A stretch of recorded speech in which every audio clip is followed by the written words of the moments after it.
अनम आज बहुत ज्यादा खुश थी क्योंकि उसकी मम्मी ने उसे दोस्तों के साथ पिकनिक पर जाने की इजाजत दे दी थी। ये 5 दोस्त थे अनम, सना, करण, जीशान और फैसल। ये पांचों दोस्त बहुत ज्यादा खुश थे। 3 दिनों का सफर करके ये सारे दोस्त कैलाशनाथ जंगल पहुंचे। ये बहुत खतरनाक जंगल था जो कि लोगों की आबादी से बहुत दूर था। शाम का वक्त होने वाला था। ये सारे दोस्त उस जंगल में हंसते खेलते आगे की तरफ बढ़ते जा रहे थे। एक जगह पहुंचकर इन लोगों ने अपना कैंप लगाया और रात उसी जंगल में गुजारने का फैसला किया। ये सारे दोस्त कैंप के बाहर आग जलाकर बैठे हुए चाय का मजा ले रहे थे। सबके चेहरे पर मुस्कान थी, लेकिन तभी जंगल में किसी के बहुत तेज चीखने की आवाज गूंजी, जिसे सुनकर इन सबके होश उड़ गए। लेकिन फिर करण ने कहा, अरे डरो मत, ये किसी जानवर की आवाज होगी। जंगल में ऐसी बातें हुआ करती है। रात बहुत होने वाली थी। सभी अपने अपने बिस्तर पर लेट गए, लेकिन अनम को नींद नहीं आ रही थी। वो अपने बिस्तर पर करवटें बदल रही थी। तभी उसे कैंप के बाहर किसी की आहट महसूस हुई। ऐसा लग रहा था जैसे कोई बाहर चल रहा है। अनम चुपके से उठी और कैंप से बाहर निकल गई। उसने हर तरफ नजरें दौड़ाई, लेकिन वहां तो सन्नाटा फैला हुआ था। तभी उसकी नजर पास के एक पेड़ पर पड़ी, जिसकी आड़ में कोई साया खड़ा हुआ था। अनम बहुत ज्यादा डर गई। उसने टार्च से पेड़ की तरफ रोशनी डाली तो एक बहुत ही खूबसूरत नौजवान लड़का वहां खड़ा था, जो अनम को अपने पास बुला रहा था। ये देखकर अनम के तो होश उड़ गए और वो डरते हुए कदमों के साथ उसके पास पहुंची। उस लड़के ने कहा, अनम, मेरा नाम जीशान है और मैं एक जिन्नात लड़का हूँ। मुझसे डरो मत। मैं पिछले कई सालों से तुमसे बहुत मोहब्बत करता हूँ। ये सुनकर अनम को बड़ी हैरानी हुई और वो कहने लगी, मैंने तो आज तक तुम्हें देखा भी नहीं, तो फिर तुम मुझसे मोहब्बत कैसे करते हो? उसने बताया कि मैं पिछले कई सालों से तुम्हारे पीछे हूँ और मुझे तुम्हारी आंखें और बाल बहुत अच्छे लगते हैं। मैं तुमसे दोस्ती करना चाहता हूँ। उस जिन्नात लड़के ने आगे बढ़कर अनम को एक सोने का लॉकेट पकड़ाया और कहा, अनम, मैं सिर्फ तुमसे दोस्ती करना चाहता हूँ। ये सोने का लॉकेट लो और जब भी तुम्हें मेरी जरूरत हो तो इस लॉकेट को अपने हाथों पर रगड़ना। मैं उसी वक्त तुम्हारे पास आ जाऊंगा। इतना कहकर वो जिन्नात लड़का अचानक कहीं गायब हो गया। ये सब देखकर अनम के तो होश उड़ गए। वो हैरान परेशान उसी जगह खड़ी थी और फिर थोड़ी देर के बाद अपने कैंप वापस आ गई। सुबह अनम की आंख सना के चीखने से खुली। सना कैंप के बाहर खड़ी बहुत तेज तेज रो रही थी। सारे लोग जल्दी से उसके पास पहुंचे और उससे पूछने लगे कि क्या हुआ। तो उसने एक पेड़ की तरफ इशारा करते हुए कहा, उधर पेड़ के पीछे फैसल की लाश पड़ी है। किसी ने उसे बड़ी बेरहमी से मार डाला है। यह सुनकर तो सभी के होश उड़ गए। सब जल्दी से उस पेड़ के पास पहुंचे तो वहां तो कुछ भी नहीं था, लेकिन हर तरफ खून फैला हुआ था। उस खून के निशान सामने तालाब की तरफ गए हुए थे। इसका साफ मतलब था कि कोई फैसल को मारकर उसे घसीटता हुआ तालाब की तरफ ले गया है। तालाब का पानी भी लाल हो रहा था। ये सारे दोस्त उस तालाब के पास खड़े रो रहे थे कि तभी उन्हें अपने पीछे किसी चीज के बहुत तेज गिरने की आवाज सुनाई दी। उन्होंने पीछे मुड़कर देखा तो फैसल की लाश उनके सामने पड़ी हुई थी। ऐसा लग रहा था जैसे किसी ने उसकी लाश को बहुत ऊपर से नीचे जमीन पर फेंका हो। लाश की हालत बहुत बुरी हो रही थी। किसी ने उसका गोश्त नोच नोच कर खाया था। अनम को रात वाला वही जिन्नात लड़का याद आ गया और वो जल्दी से अपने कैंप में आई और अपना लॉकेट गले से उतारकर उसे हाथों पर रगड़ने लगी। तभी अचानक वहां वो जिन्नात लड़का हाजिर हो गया। वो उसी तरह अनम को देखकर मुस्कुरा रहा था।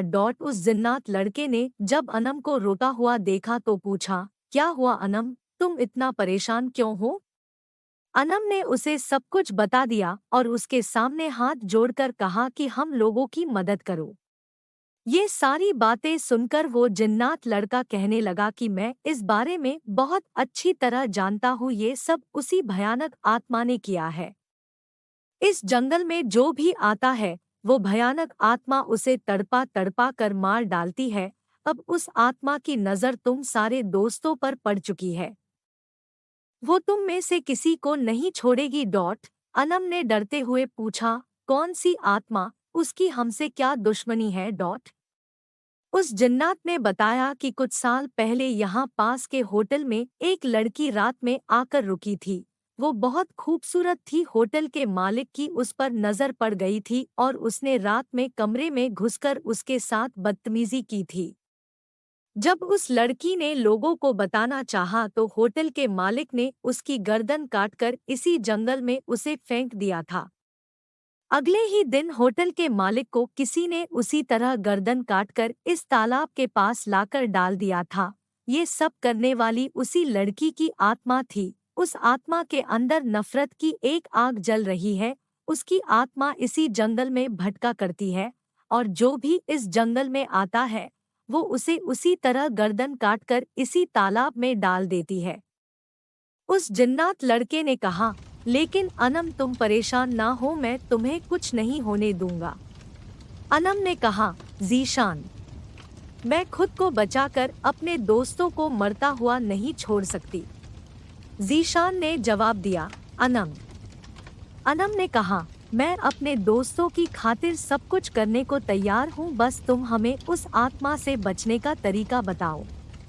जीशान ने कहा, मैं शाम को आऊंगा और फिर तुम्हें वो तरीका बताऊंगा। इतना कहकर वो गायब हो गया। लेकिन शाम होने से पहले पहले उस आत्मा ने अपना अगला शिकार करण को बना लिया था। सना कमरे में दौड़ती हुई आई और रोते हुए कहने लगी, अनम, बाहर एक बहुत डरावनी औरत खड़ी है। उसने करण को अपने हाथों में दबोच रखा है और चाकू से करण का गला काट रही है। ये सुनकर मेरे तो होश उड़ गए।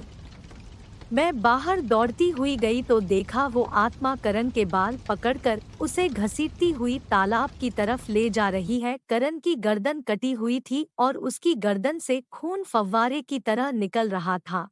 करण उसके हाथों में तड़प रहा था और हम अपने दोस्त के लिए कुछ भी नहीं कर पा रहे थे।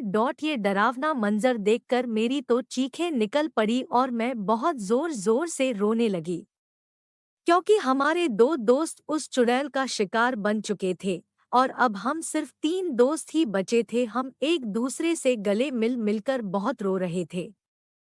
शाम को जीशान अनम के पास आया और उसने अनम से इशारा करते हुए जंगल की तरफ आने को कहा। अनम उसके पीछे पीछे जंगल की तरफ चलती हुई जा रही थी।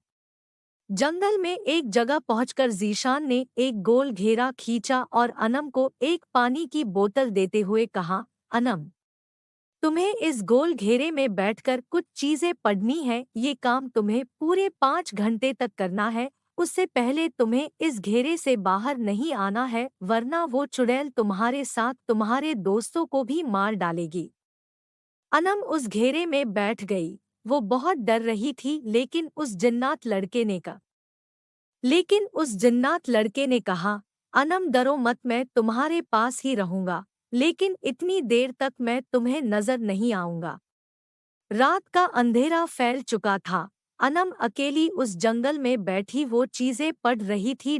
अचानक अनम को दूर से वही डरावनी आत्मा आती हुई नजर आई। अनम के पास पहुंचते ही उसने एक गरजदार आवाज में कहा, तुम इस घेरे से बाहर निकल आओ, वरना मैं तुम्हें बहुत दर्दनाक मौत दूंगी। उस आत्मा के हाथों में एक धारदार चाकू था जिससे खून टपक रहा था। वो बहुत भयानक शक्ल की थी। उसकी आंखों की जगह सिर्फ गड्ढे बने हुए थे और वो धीरे धीरे गुस्से में कदम बढ़ाते हुए अनम की तरफ आ रही थी। ये सब देखकर अनम बहुत ज्यादा डर गई और वहां से भागने के लिए उठी, लेकिन तभी उसके कानों में जीशान की आवाज पड़ी कि अनम, अपनी जगह से मत उठना, वरना ये आत्मा तुम्हें मार डालेगी। मैं तुम्हारे पास ही हूँ, ये आत्मा तुम्हें कुछ नुकसान नहीं पहुँचा सकती, बस तुम अपने काम में लगी रहो। ज़ीशान की ये बातें सुनकर मेरा दिल मजबूत हो गया और मैं उन चीज़ों को पढ़ती रही। तभी मैंने देखा कि अचानक सारे जंगल में खून की बारिश होने लगी है।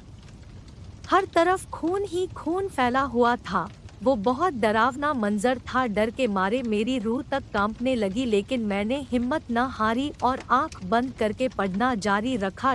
थोड़ी देर के बाद जब मैंने आंखें खोली तो देखा कि मेरे सामने एक बहुत ही खूंखार जानवर खड़ा था। उसके मुंह से खून टपक रहा था और वो मेरी तरफ चलता हुआ आ रहा था। उसकी खूंखार आंखों से ऐसा लग रहा था जैसे वो एक झटके में मुझे खा जाएगा। ज़ीशान की आवाज़ बराबर मेरे कानों में पड़ रही थी कि अनम, डरना नहीं, ये सब कुछ खत्म हो जाएगा, तुम अपना काम जारी रखो। मैंने आंखें बंद कर ली, लेकिन तभी मुझे बहुत जोर जोर की आवाजें आने लगी। मैंने आँख खोलकर देखी तो मेरे होश उड़ गए। पूरे जंगल में हर तरफ पत्थरों की बारिश हो रही थी, लेकिन अजीब बात ये थी कि मेरे इस घेरे के अंदर एक भी पत्थर नहीं आ रहा था। 5 घंटे पूरे होने वाले थे। वो आत्मा मुझे हर तरह से डराने की कोशिश कर रही थी, लेकिन ज़ीशान ने मेरा पूरा साथ दिया और मैंने हिम्मत ना हारकर अपना काम जारी रखा। भी मैंने देखा कि वो आत्मा मेरे दोनों दोस्तों को पकड़कर ले आई है और मुझसे कह रही है कि अगर तुम इस घेरे से बाहर ना आई तो मैं तुम्हारे इन दोनों दोस्तों की गर्दन काटकर इन्हें मार डालूंगी। उसी वक्त ज़ीशान की आवाज़ मेरे कानों में पड़ी, अनम, जल्दी से ये बोतल उठाकर उसका पानी इस चुड़ैल पर फेंक दो, जल्दी करो वरना ये आत्मा तुम्हारे दोस्तों को मार डालेगी। मैंने जल्दी से पानी की बोतल खोली और उसका पानी उस चुड़ैल पर फेंक दिया। पानी पड़ते ही वो चुड़ैल दूर जाकर गिरी और उसका जिस्म एक भयानक आग की लपट में आकर जलने लगा। तभी मेरे कानों में फिर से ज़ीशान की आवाज़ पड़ी। वो कह रहा था, अनम, तुम सब लोग जल्दी से इस जंगल से बाहर निकलो, इस सारे जंगल में आग लगने वाली है, तुम सब लोग जलकर खत्म हो जाओगे। हम तीनों दोस्त बहुत तेजी से जंगल के बाहर की तरफ भाग रहे थे। अभी हम जंगल के बाहर निकलकर सड़क पर पहुंचे ही थे कि अचानक पूरे जंगल में भयानक आग लग गई, जैसे किसी ने जंगल पर बम फेंक दिया हो। हम तीनों दोस्त सड़क पर बैठे हो रहे थे। फैसल और करण की मौत का हमें बहुत ज्यादा गम था। हम सब ने ज़ीशान का शुक्रिया अदा किया कि उसने हमें इतनी बड़ी मुसीबत से बचा लिया है और फिर अपने घर की तरफ चल दिए। आज इस बात को गुजरे कई साल हो चुके हैं। ज़ीशान मुझसे रोज रात में मिलने आता है। हम आज भी करण और फैसल को बहुत ज्यादा याद करते हैं।